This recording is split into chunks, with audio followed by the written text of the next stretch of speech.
Bearcat Hoop origin stories. We're back for our weekly segment, taking you through a little introduction or reintroduction in the case of the big fella today with a lot of our returning roster and our new players, subjecting them to Coach Kip's love of comics, but also allowing them to use that to frame kind of their superpowers for our team. So we got one of our 2B seniors, somebody a lot of you guys are used to seeing, been playing a lot of minutes for us for a lot of years.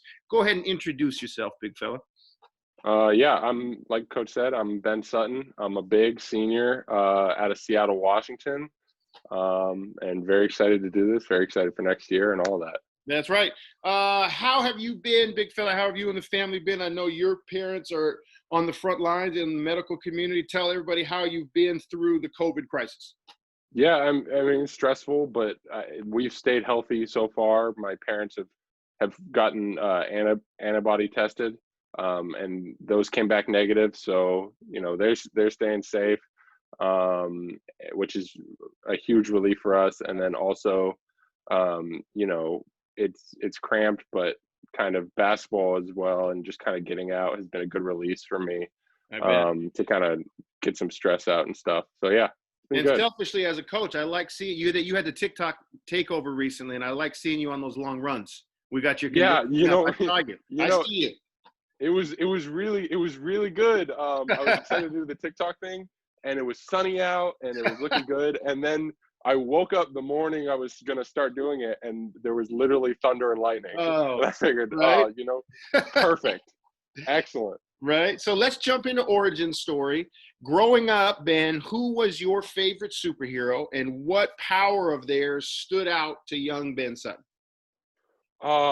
Favorite superhero for me was always kind of the Flash. Okay.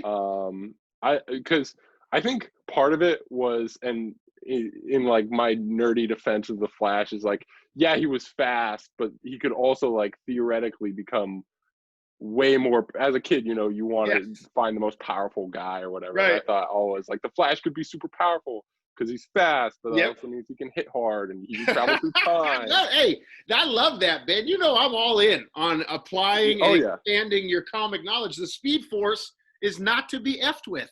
The Speed Force is real. Hey, so when you're rolling, when you're playing at your best, and people have been able to see that for us over the course of your 3 years so far, what powers do you bring to the team? I think it's versatility for me. I think it's versatility in the sense that I wouldn't say I'm completely traditional, but relatively traditional. But I can also, when I'm playing at my best, I feel like I'm mixing in passing, I'm mixing in grabbing, rebound, scoring out of the post and in the mid range, and I'm also being able to maybe get a rebound and push the ball a little bit in transition and get up. And get our team moving. So I think being able to do several things at once, at my best is my superpower. Yeah, sure. And I think that's something that we, as a coaches, have always tried to find ways to get you to be able to show off those things, because you have been able to lead fast breaks, you have been able to square up and hit elbow jumpers, and you got a hell of a jump hook that we like to see you deploy. So all those, I couldn't agree more. What is the origin of that? When you were little, have you always been the tallest? Did you have to develop like a big man game and then go to the guard aspects? How did you hone this versatility? It was always, I've always been tall. I never really, I would say, hit a giant growth spurt and suddenly became taller than everyone else. But I think part of it was, just the original, kind of schoolyard basketball style that, I kind of first played with. I didn't really play organized basketball until the 5th grade. So I was kind of always just out with my friends. We didn't really have traditional positions, so I'd always dribble the ball a little bit.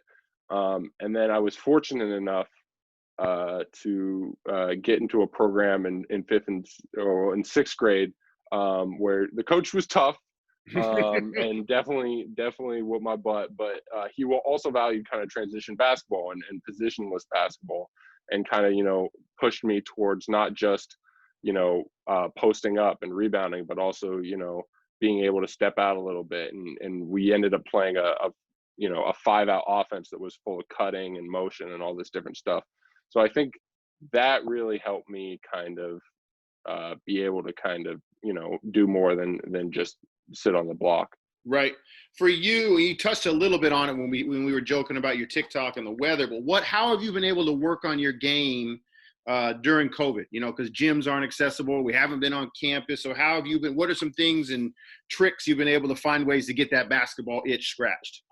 Yeah, well, there's fortunately for me, conditioning is a big part of it right now for me, and I think being in shape enough to do a lot of things consistently for 40 minutes. So I have a lake, Green Lake, by my house, which is a 2.7 mile track Okay. that I've taken to running, and it's a nice run where you can stay pretty socially distanced, and then. I've also been fortunate enough in Seattle. They've been taking down a lot of the hoops and whatnot, so it's difficult to find a park. But there's kind of a less known secluded basketball hoop where the rim, they're the old style rims, the double. Oh, you got to be perfect on those. Yeah, where they're not, you really can't take those things. They're not meant to be taken down once they're put up. So yeah, I've been going out there and getting some shots in there. So that's kind of been the daily thing for me. I love it. Well, we appreciate you joining us. You might be the first Flash, right? I like that. I hope you stay the only guy that likes Flash. I like the uniqueness of it. I like being unique. What are some of the other guys said? Oh, big man. Thanks, buddy.